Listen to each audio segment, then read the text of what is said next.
सरकार में किस लिए आए थे? मोदी से पैसे लेकर के सरकार चलाने के लिए आए थे क्या? जयराम ठाकुर जी अपनी लड़ाई लड़ रहे हैं, डॉक्टर राजीव बिंदल जी अपनी लड़ाई लड़ रहे हैं। आप ही का एक मंत्री बोलता मैं जाऊंगा वहाँ राम जन्मभूमि पर, और राम की कहानी नहीं है, ये तो एपिक है। आपने ये कहा तो फिर आप राम के दर्शन करने काय के लिए जा रहे हैं भाई? तुमने ठोका या नहीं ठोका? जरा मेरे को प्रूफ दो कि कैसे ठोका। आप ये मानते हैं कि पिछले 1 साल में कुछ भी नहीं हुआ? 1,25,000 करोड़ की गारंटियां दी आपने सरकार में आने के लिए। कि भाजपा ड्रामा कर रही है, ये जैसे सदन में आ रही है। मेरा ये कहना है कि रोना नहीं रो रहे हैं हम रोना रो रहे हैं। रोना तो आप रो रहे हैं कि हमारा खजाना खाली है। मुझे लगता है कि कुछ लोगों को सब चीजें अलग अलग दिख रही हैं। खुश रहने के लिए गालिब ख्याल अच्छा है, पर इन्होंने तो आते ही वो 10,000 नौकरी से बाहर निकाल। ये पहला साल होगा जब एक भी नौकरी नहीं दी। आपने 15,000 करोड़ रुपया कर्ज ले लिया 12 महीने में। माननीय मुख्यमंत्री जी के अपने गांव के अंदर महिला के बाल काट के मुंह काला करके घुमाया जाता। काम बंद होने में बहुत अच्छा काम हुआ है। ये बोल रहे हैं हम सनातन को खत्म कर देंगे। सनातन को समाप्त करने वाले वो इस देश में राज करेंगे क्या? हिमाचल प्रदेश में राजनीतिक सरगर्मियां धीरे धीरे तेज होने लगी है, क्योंकि विधानसभा चुनावों के बाद अब लोकसभा चुनाव भी आने वाले हैं और इन सरगर्मियों के बीच में माहौल बेहद ही रोमांचक रहने वाला है। प्रदेश में क्या स्थिति इस समय पर सरकार की है, किस तरह से विपक्ष काम कर रहा है, इन सभी पर एक एक करके हम बातचीत करेंगे। हमारे साथ खास बातचीत में मौजूद है हिमाचल प्रदेश भाजपा के प्रदेशाध्यक्ष डॉक्टर राजीव बिंदल जी। सर, आपका लाइव टाइम टीवी में बहुत बहुत स्वागत है। नमस्कार। लाइव टाइम टीवी के दर्शकों को मेरा सादर नमस्कार जी। और बहुत शानदार प्रस्तुति कार्यक्रम लाइव टाइम टीवी के रहते हैं, मुझे आपको बधाई देनी। बहुत बहुत धन्यवाद सर। हमारे जहन में बहुत से सवाल हैं और शायद आप ही उन सवालों का जवाब दे पाएंगे और हम उम्मीद करेंगे कि आप दिल खोल कर हमसे बात करेंगे। सबसे पहले तो बात यही करना चाहेंगे कि सरकार का 1 साल का कार्यकाल पूरा हो गया है और हमने सबसे जानने की कोशिश की है, सत्ता पक्ष से भी विपक्ष से भी, कि अल्टीमेटली किस तरह से वो इस 1 साल को देखते हैं। आप किस तरह से इस 1 साल को देखते हैं? आपके सवाल में बहुत बड़ा उत्तर छुपा है। आपने कहा कि सरकार का 1 साल हो गया। हाँ, 1 साल हो गया, ये तो कोई छुपी हुई बात नहीं है। पर इस 1 साल में हिमाचल प्रदेश की जनता को क्या मिला, ये सवाल है। कोई भी सरकार आती है, वो सरकार बहुत सारी चीजों के वायदे लेकर के आती है और जनता जब मत देती है तो वो कुछ ना कुछ आंकलन करती है कि ए सरकार आएगी तो मुझे ये लाभ होगा, बी सरकार आएगी तो प्रदेश को ये लाभ होगा जी। हम 1 साल का अगरचे व्यंगम आंकलन करें तो हिमाचल प्रदेश का कौन सा वर्ग ऐसा है जिसको कुछ मिला? कुछ नहीं। रादर हम बहुत पीछे गए। 2022 का चुनाव हुआ, 2022 से पहले 5 साल तक भारतीय जनता पार्टी की सरकार थी। भारतीय जनता पार्टी की सरकार में जो कुछ जनता को मिला वो वहां पर डेड स्टॉप लगा हुआ। मैं एक आपके सामने वार्ता रखता हूं। एक आदरणीय नरेंद्र भाई मोदी जी की योजना है आयुष्मान योजना। आयुष्मान कार्ड मिले, 5 लाख रुपए का स्वास्थ्य बीमा, कोई भी किसी भी अस्पताल में जाता, कार्ड दिखाता, ऑपरेशन कराता, मुफ्त में घर वापिस आ जाता है। बीजेपी की हिमाचल की सरकार ने उसके ऊपर हिम केयर का टॉप अप दे दिया और जिनके पास आयुष्मान नहीं थे उन्होंने हिम केयर बना लिए। वही स्कीम थी जी। आज हिम केयर और आयुष्मान मिला करके और जो जिनको रियम्बर्समेंट ऑलरेडी है, चाहे वो प्राइवेट इंश्योरेंस कंपनीज के हैं, चाहे वो गवर्नमेंट की इंश्योरेंस के अंदर कवर होते हैं जी। तो वो मिला करके लगभग पूरा हिमाचल इस जग के अंदर आया है। 1 साल के अंदर हिमाचल प्रदेश की वर्तमान कांग्रेस सरकार ने स्वास्थ्य के क्षेत्र में क्या किया, कुछ बताने को है? नहीं। एक भी अस्पताल नहीं खोला, एक भी नया कार्ड नहीं बनाया, एक भी गरीब को विशेष प्रकार की सहायता नहीं दी, कुछ नहीं किया। अगर हिमाचल प्रदेश के स्वास्थ्य के क्षेत्र में आपने कुछ नहीं किया और आप बैकफुट के ऊपर हैं, जो पेमेंट्स हॉस्पिटल्स की होनी चाहिए उसके ऊपर भी आप बैकफुट के ऊपर हैं, तो दूसरा शिक्षा, जब भी कोई सरकार बनती है तो बेहतर शिक्षा होनी चाहिए, इसके लिए वो बोलते हैं, बार बार बोलते हैं जी। इन्होंने स्कूल बंद कर दिए, 400 से ज्यादा स्कूल बंद कर। इनका कहना है सर क्वालिटी एजुकेशन बढ़ाने के लिए हमने बंद किए हैं। पहले बंद कर दो, बाद में क्वालिटी बढ़ाएंगे। कब बढ़ाएंगे भाई? जब तुम्हारी सरकार चली जाएगी तब बढ़ाएंगे। 5 साल का समय होता है, 1 साल में तुमने बंद करने का ठेका ले लिया जी, उसके बाद कब बढ़ाएंगे तुम? एक भी अध्यापक आपने नहीं रखा, पिछले 1 साल में एक भी अध्यापक प्राध्यापक नहीं रखा, आप क्या क्वालिटी बढ़ाएंगे? और शिक्षा के मामले में आपने कॉलेजेस बंद कर दिए जी। इतने सारे कॉलेजेस बंद किए, और एक वो स्पाटू का कॉलेज, प्राइवेट कॉलेज, वो गवर्नमेंट ने टेक ओवर किया, बंद कर दिया। हाई कोर्ट ने आपको जब लगाया तमाचा तब ध्यान में आया कि साहब ये गलत हो गया जी। मैं कह रहा हूँ शिक्षा के क्षेत्र के अंदर आपका कोई योगदान नहीं, स्वास्थ्य के क्षेत्र में आपका कोई योगदान नहीं। 1 साल में एक भी नई सड़क हिमाचल प्रदेश के पैसे से नहीं बनी। हिमाचल प्रदेश सरकार, हाँ, मोदी सरकार के पैसे से सड़कें बन रही हैं। 42,000 करोड़ रुपए की सड़कें 4 लेन नेशनल हाईवेज नरेंद्र भाई मोदी सरकार के माध्यम से बन रही हैं जी।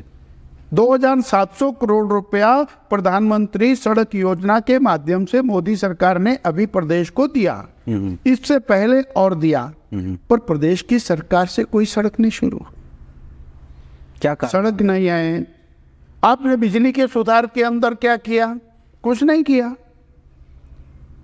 एक भी कट नहीं लगता था पिछले साल विंटर में, सवेरे से लेके 50 कट लग जाते हैं।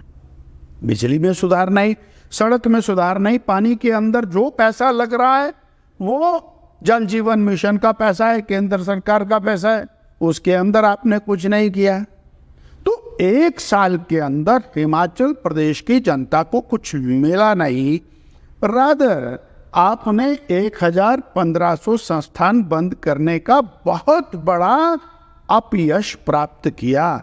आपने प्राइमरी हेल्थ सेंटर चले हुए थे वो बंद कर दिए, CHC बंद कर दिए, पटवार सर्कल बंद कर दिए, नायब तहसीलदार उनके ऑफिस बंद कर दिए, तहसीलदार के ऑफिस बंद कर दिए, चले हुए SDM के दफ्तर बंद कर दिए, एक्सचेंज के दफ्तर बंद कर दिए, IPH के, PWD के, बिजली के दफ्तर बंद कर दिए। आपने बड़ा काम कर, व्यवस्था परिवर्तन की बात कह रहे हैं सर। हाँ, यही व्यवस्था परिवर्तन है, तो this is not needed for the public. Himachal Pradesh का एक व्यक्ति एक दूर दराज के गांव में प्राइमरी हेल्थ सेंटर में इलाज करा रहा था, डॉक्टर भी था, सब कुछ था, आपने बंद कर दिया। ये व्यवस्था परिवर्तन यही चाहते हैं हम? नहीं, सच में हिमाचल प्रदेश की जनता के साथ आपने अन्याय किया, धोखा किया। सर आपने कहा कि हम और जयराम ठाकुर तो 125 यूनिट बिजली देता है मुफ्त में, वो तो कुछ नहीं है भाई, हम तो 300 यूनिट देंगे। 20 लाख उपभोक्ता वो इंतजार करता रह गया, 1.25 साल हो गया, साल हो गया, अभी तक वो बिजली कहीं नहीं नजर आई, ना बिजली 125 यूनिट नजर आई, ना वो 300 यूनिट नजर आई। आपने बड़ी बड़ी गारंटियां की, गारंटियां, चिंता की बात है। आपने ठोक बजा करके बोला एक घर में 1 महिला है 1500, 2 महिलाएं 3000, 3 महिलाएं 4500, 4 महिलाएं 6000, सबको मिलेगा, 18 से 60 साल मिलेगा। हिसाब लगाया 22.5 लाख बहनें बनती हैं, 22.5 लाख बहनें 1500 रुपये महीना इंतजार कर रही, और फिर ये बोला पहली कैबिनेट में देंगे। आज क्यों बदल रहे हो भाई अपनी बात को? बोले धीरे धीरे देंगे, धीरे स्टेप वाइज देंगे। अब चरणबद्ध कहाँ से आगे, अब तो चरण दिखाई दे रहे हैं, उस समय तो केवल आपके मुख दिखाई दे रहा था जिससे आप धनाधन बोल रहे थे। आपने भी रिकॉर्डिंग रखी होगी, हमारे पास है, नहीं तो हम आपको सप्लाई कर देंगे।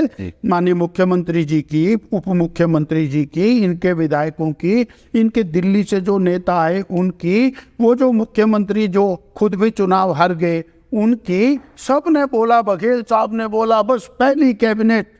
हमें पता क्या लगा, हमने सोचा कोई इनके पास जादू का पटारा है जो पहली कैबिनेट के अंदर 22 लाख पेंशन निकलेगी 500 रुपए की, 1 लाख सरकारी नौकरियां निकलेंगी उसके अंदर, 20 लाख बिजली उपभोक्ताओं को 300 रुपए निकलेगा। हमने सोचा पता नहीं क्या क्या निकलेगा, पर वो निकला कुछ भी नहीं। लेकिन सर जो सबसे बड़ी गारंटी इनकी ओपीएस की थी वो तो पहली कैबिनेट में इन्होंने दे दी, और उसी ने शायद। मेरा एक और कहना है जी कि जो व्यक्ति 2004 में नौकरी में लगा जी, उसकी रिटायरमेंट कब होगी? कम से कम 25 साल तो नौकरी करेगा। जी 2029 में रिटायर होगा, जी 2030 में, 31 में, 32 में, 33 में। उसकी जिम्मेवारी इस सरकार के ऊपर क्या है? वर्तमान सरकार के ऊपर कौन सी जिम्मेवारी है? वर्तमान सरकार में 500 रिटायर हो जाएंगे, 1000 रिटायर हो जाएंगे, 2000 रिटायर हो जाएंगे, इनका तो कुछ नहीं लगा। और इन्होंने क्या पूरा कर दिया? उसमें कुछ भी नहीं पूरा कर दिया। मेरा ये कहना है कि जो सामान्य समाज है, अगर तो मेरे प्रदेश की आबादी 80 लाख की है तो 78 लाख लोग इस सरकार की सेवाओं से वंचित हैं। यदि सर यहाँ पर सरकार की बात करें, सरकार का कहना है कि भाजपा गारंटियों का रोना रो रही है, हम कह रहे हैं कि हम एक एक करके। मेरा ये कहना है कि रोना नहीं रो रहे हैं हम इस सरकार को चेता रहे हैं और इस सरकार को याद करा रहे हैं कि आपने सड़कों पर जाकर, गलियों में जाकर के, घर घर में जाकर के आपने नौकरी के फार्म भरे, आपने 1500 रुपए के फार्म भरे। हम रोना रो रहे हैं, रोना तो आप रो रहे हैं कि हमारा खजाना खाली है। जब गारंटियां दी थी तब तुम्हारा खजाना भरा हुआ था। सरकार माननीय मुख्यमंत्री जी विधानसभा में थे और विधानसभा में इनके प्रश्न लगे हुए हैं। जब माननीय वीरभद्र सिंह जी हमारे प्रदेश के मुख्यमंत्री थे तब भी ये बोलते थे कि वीरभद्र जी ने कर्ज ले लिया, और उस समय भी प्रदेश की माली हालत ऐसी थी, आपने लाखों करोड़ रुपए की गारंटी दे दी। भाई साहब 4000 करोड़ रुपया पर एनम महिलाओं की गारंटी का बनता है। ठीक, दूध की गारंटी का 5000 रुपए एनम बनता है, गोबर की गारंटी का 2000 रुपए एनम बनता है, कर्मचारी 1 लाख सरकारी नौकरी उसका 20,000 करोड़ रुपया पर एनम बनता है। आपने 50,000 करोड़ रुपया प्रति 25,000 करोड़ रुपया प्रति वर्ष की गारंटियां दे दी। 1,25,000 करोड़ की गारंटियां दी आपने सरकार में आने के लिए।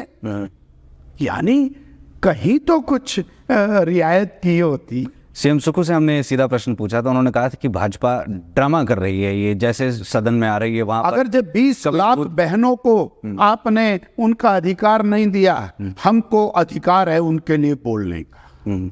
अगर आपने 1 लाख बेरोजगारों को पहले दिन नौकरी देने का वायदा किया, वायदा नहीं की, गारंटियां किया, गारंटियां नहीं की, आपने हिमाचल प्रदेश की कोई दीवार ऐसी नहीं छोड़ी जिसको सफेद छोड़ा हो, हर दीवार के ऊपर आपने छाप दिया 1 लाख नौकरियां पहली उसके अंदर। और श्रीमती गांधी वो यहाँ पर आई, उन्होंने कहा 70,000 वेकेंट पोस्ट हैं, 30,000 क्रिएट करेंगे और 1 लाख नौकरियां पहले दिन देंगे। और मजेदार बात है, आपने 1 साल का जश्न मनाया, उस जश्न के लिए आपने और बहन जी को दिल्ली से बुलाया, पर बहन जी आपके जश्न में नहीं गई। क्यों नहीं गई? शिमला थी ना, धर्मशाला क्यों नहीं गए? उनको लगा कि जनता सवाल पूछेगी वहां। आपने बोला था, बड़े बड़े वायदे किए थे, किसके जाकर के बोलेंगे? इसलिए हमें वही बात कहनी चाहिए। हम हिमाचल के हैं, हिमाचल की जनता के साथ हम इतना बड़ा झूठ बोलेंगे सिर्फ सत्ता प्राप्ति के लिए, और आज भी वही झूठ चल रहा है। जी सर, यदि हम सीएम सुक्खू की बात करें, जब हमने उनसे प्रश्न पूछा इसी रिगार्ड में कि ये पूरा सिनेरियो है, तो उस पर उन्होंने कहा कि भाजपा आपस में दो फाड़ है। जयराम ठाकुर जी अपनी लड़ाई लड़ रहे हैं, डॉक्टर राजीव बिंदल जी अपनी लड़ाई लड़ रहे हैं। उन्होंने इन बातों का जिक्र किया, इसलिए मैं आपके साथ ये जिक्र कर रहा हूँ कि पहले बिंदल जी को जो है वो सरकार से बाहर का रास्ता दिखाया, फिर अब दोनों जो है वो आपस में अपने वर्चस्व की लड़ाई लड़ रहे हैं, चाहे वो बाहर आक्रोश या सदन में अंदर मुझे इस तरह से है। एक चीज लगती है जी कि जो उनके साथ वहां घट रहा है ना, वो हमारे साथ सोच रहे हैं। जो माननीय मुख्यमंत्री जी ने एक अलग से दड़ा चल रहा है, दोस्तों मित्रों की सरकार, वो सारे कैबिनेट रैंक के बन गए, तो जो दूसरा दड़ा है वो बेचारा परेशान।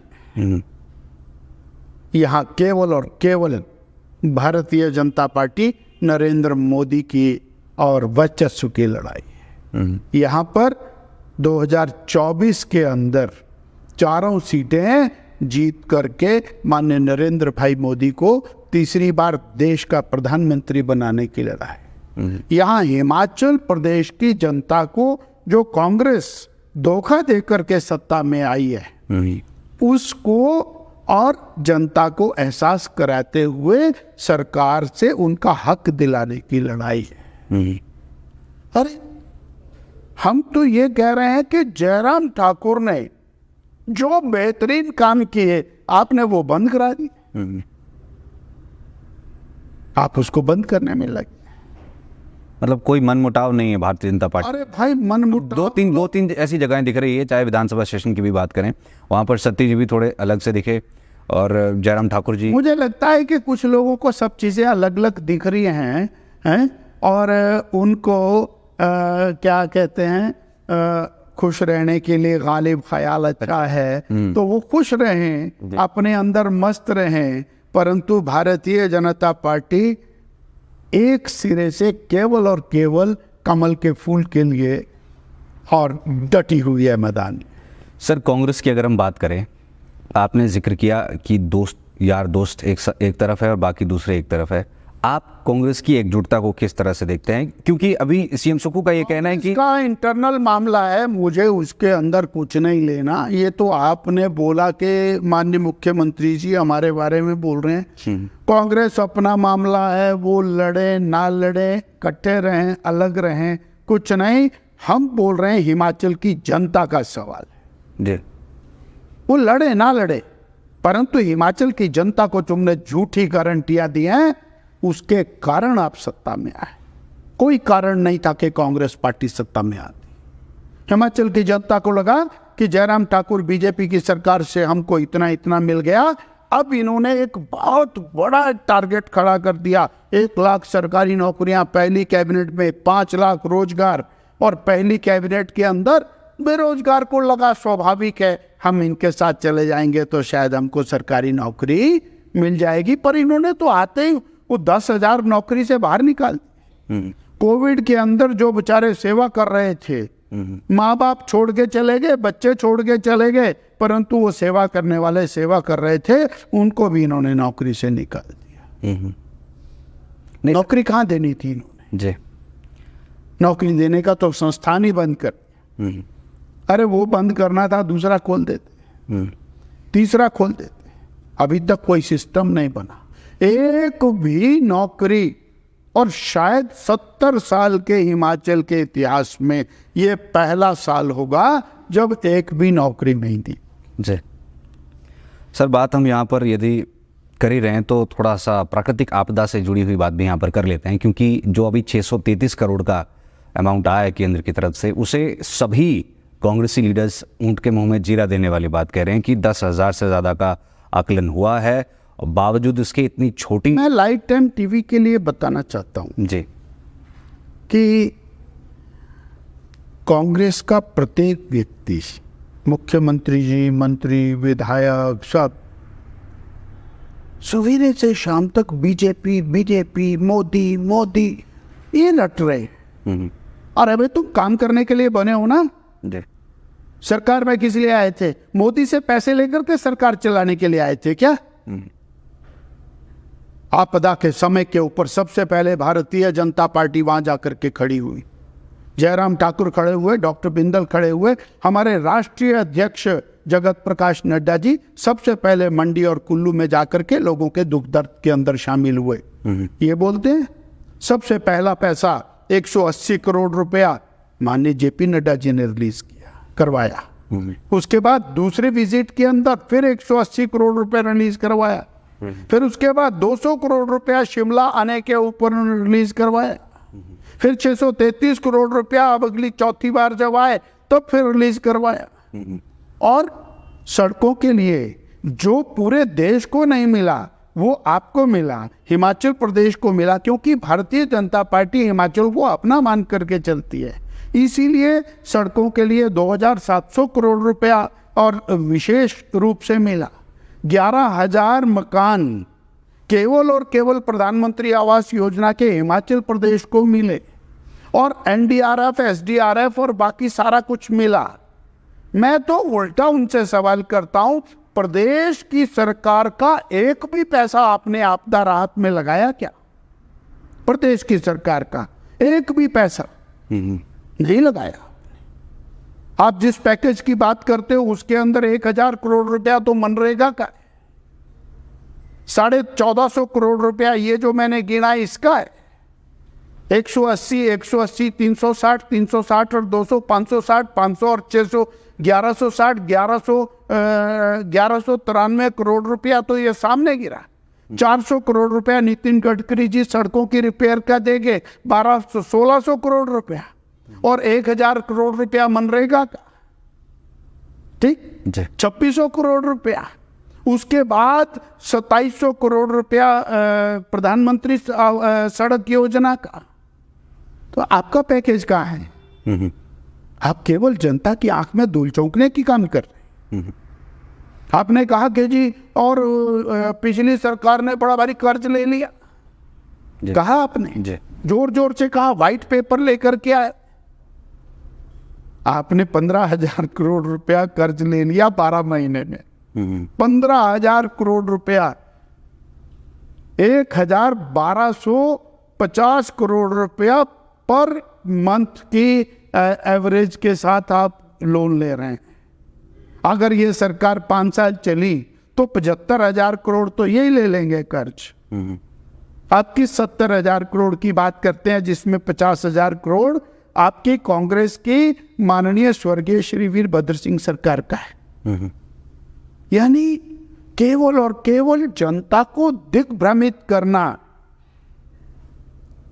और जनता को देने के लिए कुछ भी नहीं। मैं एक सवाल करता हूं, क्या हालत है कानून व्यवस्था की? चंबा के अंदर नृशंस हत्या होती है उस बालक की, आपने क्या किया? किसको दंडित किया? एक भी मैसेज ऐसा सर्कुलेट नहीं हुआ सरकार की तरफ से कि उसके 8 टुकड़े करके आपने नाले में डाल दिए और समाज में भय व्याप्त नहीं हुआ। उसका परिणाम क्या हुआ? वही बद्दी में डबल मर्डर होता है, गोलियां लेकर के दनादन फायरिंग होती है, पुलिस थाने के सामने फायरिंग होती है, 2 बंदों को उठा करके ले जाते हैं और वहीं पर उनकी और किलिंग हो जाती है फायरिंग के साथ। भय नाम की चीज नहीं। माने मुख्यमंत्री जी के अपने गांव के अंदर महिला के बाल काट के मुंह काला करके घुमाया जाता। आप बोले मणिपुर मणिपुर, यहां तो मणिपुर तो हमीरपुर में बना। हमीरपुर के अंदर एनआईटी का छात्र किस तरह उसकी जीवन की ही लीला समाप्त होती है और कितना बड़ा ड्रग्स का जखीरा वहां पकड़ा जाता है। गवर्नमेंट के अपने आंकड़ों के अनुसार 1750 एनडीपीएस के मामले वो रजिस्टर।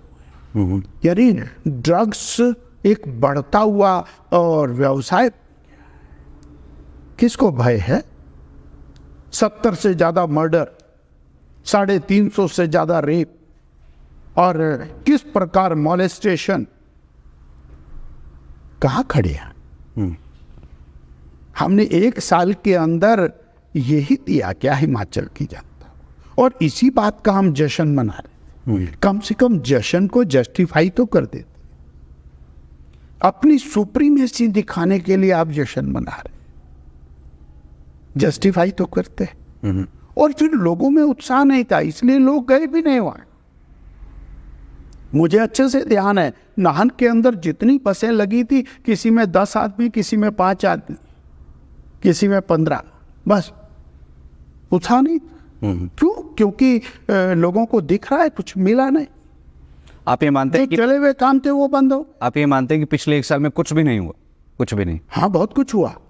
संस्थान बंद हुए, जहां सड़कों का काम चला था वो बंद हुआ। मेडिकल कॉलेज की कंस्ट्रक्शन चली हुई थी नाहन में, तेज गति से वो बंद हो गई। स्कूलों के भवन बन रहे थे वो बंद हो गए। जहां सिंचाई पेयजल योजना का काम तेज गति से चला था वो बंद हो गया। काम बंद होने में बहुत अच्छा काम हुआ है।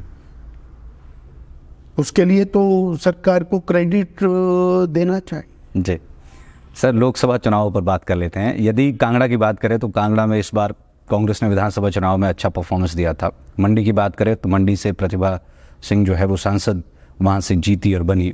और अब हमीरपुर लोकसभा की अगर हम बात करें तो वहाँ पर से अब चीफ मिनिस्टर भी है और डेप्यूटी चीफ मिनिस्टर भी है, तो अब वो क्षेत्र भी यहाँ पर कहीं ना कहीं स्ट्रांग हो जाता है। और शिमला वैसे ही कांग्रेस के लिए स्ट्रांग माना जाता है। तो क्या आप मानते हैं कि चारों लोकसभा की सीटों पर कड़ा मुकाबला होने वाला है? किस तरह से आप आने वाले चुनाव को देखते हैं? देश की जनता और हिमाचल की जनता जी एक चीज स्पष्ट शब्दों में जानती है कि देश का नेतृत्व आज यदि कोई कर सकता है तो उसका नाम है नरेंद्र मोदी। जी वो 18 साल का नव मतदाता होगा या 100 साल का सबसे बड़ी उम्र का मतदाता होगा, वो उसके लिए देश पहले। जहां देश का सवाल आएगा वो किसी भी ऐसे नेतृत्व को देश सौंपना नहीं चाहेगा जो देश को 10, 20, 30 साल पीछे ले जाए। उन्होंने देखा है 2004 से 2014 के बीच में कांग्रेस पार्टी की सरकार सोनिया जी के नेतृत्व में सरदार मनमोहन सिंह जी की सरकार थी। सुबह अखबार आता था कोयला घोटाला, फिर अखबार आता था पनडुब्बी घोटाला, अगले दिन खबर आती थी 2G घोटाला, 3G घोटाला, 20 लाख करोड़ रुपया। यानी देश की ये छवि दुनिया के अंदर बन गई थी घोटालों का देश है। परिवर्तन 2014 से लेकर के 24। स्वर्गीय श्री राजीव गांधी जी कहते थे हम दिल्ली से 1 रुपया भेजते हैं 15 पैसा गांव में पहुंचता है। आज नरेंद्र भाई मोदी 9.5 करोड़ किसानों के खाते में 2000 रुपया एक क्लिक से डालते हैं। 19,000 करोड़ रुपया डायरेक्टली पूरा का पूरा किसान के खाते में जाता है। जो सब्सिडी है वो पूरी की पूरी उपभोक्ता के खाते में जाती है। ये अंतर है और ये देश की जनता पूरे से समझ रही है। 9.5 साल के अंदर गरीब कल्याण की बात, कांग्रेस नारा लगाती थी गरीबी हटाओ, हम गरीबी हटा देंगे, परंतु सही अर्थों में 13.5 करोड़ लोगों को गरीबी रेखा से ऊपर निकालने का काम 9.5 साल में नरेंद्र भाई मोदी ने किया। और उसके पीछे की वजह है 80 करोड़ लोगों को मुफ्त का राशन, न भूतो न भविष्यति, ना पहले किसी ने दिया ना आगे कोई दे पाएगा। 5 साल तक और 3 साल पहले दे दिया, अगले 5 साल और 3.5 करोड़ पक्के मकान पूरे देश के अंदर बना करके जनता को दे दिए। और आने वाले कुछ समय के अंदर एक भी व्यक्ति बिना पक्के मकान के नहीं रहेगा। 11 करोड़ शौचालय गरीबों को बना करके देना। स्वच्छ भारत मिशन, लगभग 22 लाख घरों में स्वच्छ पेयजल नल के द्वारा उपलब्ध कराना। और कंपैरिजन करके देखिए, टोटल 4.5 करोड़ घरों में नलके थे मोदी जी के आने से पहले। तो वो जो देशवासी है वो ये समझ रहा है कि हमको मोदी जी के साथ जाना है। मतलब इन लोकसभा चुनाव में मोदी जी एक मतलब जो उनका चेहरा है वो प्रचार का मुख्य बिंदु होगा। मोदी मोदी यही है और कोई नहीं है। ये क्या इंडी गठबंधन हिमाचल प्रदेश से सनातन को खत्म करने आएंगे क्या? हैं? बोले सनातन को खत्म कर देंगे। आओ आप ही का एक मंत्री बोलता है मैं जाऊंगा वहां राम जन्मभूमि पर जी, उसको कैसे देखते हैं? उसको मैं कह रहा हूं कि वो ये बोल रहे हैं हम सनातन को खत्म कर देंगे और एक को भेज रखा भाई तू भी जा जरा राम राम करता रहे। यानी ये क्या है? उस चीज का मैं ये कह रहा हूं कि सनातन को समाप्त करने वाले वो इस देश में राज करेंगे क्या? वो चिंता करेंगे क्या देश की?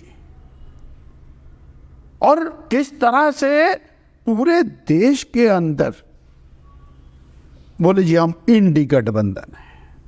किस चीज का गठबंधन है भाई? आपकी विचार एक नहीं है, कश्मीर के बारे में आपका एक विचार नहीं है, देश के बारे में एक विचार नहीं है। आपका एक नेता इंग्लैंड में जाके भारत की बुराई करता है, अमेरिका में जाके भारत की बुराई करता है। जब भारत की सेना पाकिस्तान को ठोकती है तो वो सवाल पूछता है भारत की सेना से तुमने ठोका या नहीं ठोका, जरा मेरे को प्रूफ दो कि कैसे ठोका। वो देश का नेतृत्व करेंगे क्या? हमारी सेनाएं, हमारे जांबाज अपने जीवन को दांव पर लगा करके राष्ट्र की देश की रक्षा करते हैं, उनके ऊपर ये सवाल खड़ा करते हैं। आज देश देख रहा है कैसे पत्थर मारने वाले आज तिरंगा लेकर के हाथ में चलते हैं। वो परिवर्तन देश देख रहा है। धारा 370 हटी, इन्होंने ही कहा था। जो आज इंडी गठबंधन वाले हैं बोलते थे कत्लेआम हो जाएगा, खून बह जाएगा। अरे ना खून हुआ ना कत्लेआम हुआ, तिरंगा जरूर फहरने लगा। राम जन्मभूमि पर राम मंदिर बनेगा तो पता नहीं तबाही आ जाएगी। 22 तारीख को उसका श्री गणेश हो रहा है। नहीं, तबाही नहीं आने वाली। इसमें मैं ये पूछना चाहूंगा, आपने जिक्र किया मंत्री का, तो उन्होंने जो कहा है इस चीज का आप स्वागत करते हैं? ये योजना है।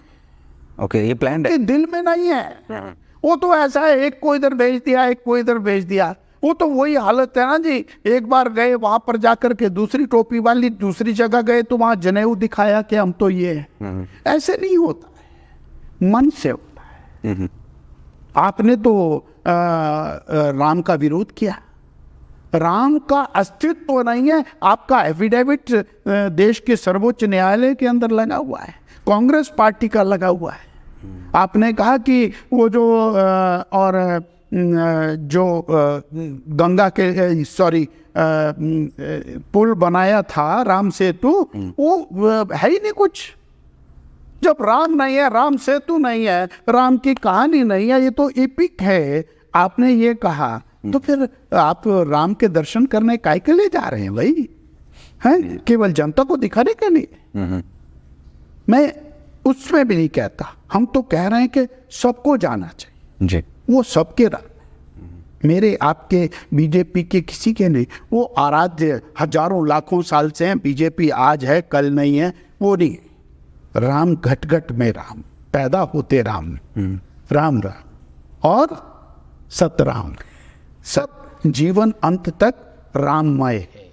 इसलिए सबको जाना चाहिए, सबको उसमें शामिल होना चाहिए, परंतु केवल आवश्यकता पड़ने पर राजनीति करना ये उचित नहीं। जी सर, यहाँ पर जैसे कि प्रदेश की जनता की भी बात करें तो जनता का एक पर्सपेक्टिव है या एक सोचना है कि भारतीय जनता पार्टी यदि किसी भी कैंडिडेट को टिकट दे दे, वो चीज़ बहुत ज़्यादा मायने नहीं रखती, मायने मोदी जी रखते हैं। आप भी इस बात से सहमत है?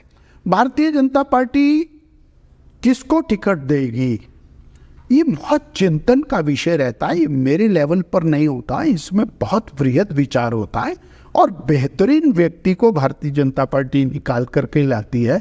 एक से एक नगीने आज देश के अंदर भारतीय जनता पार्टी के पास हैं। We have got galaxy of leaders, galaxy of leaders.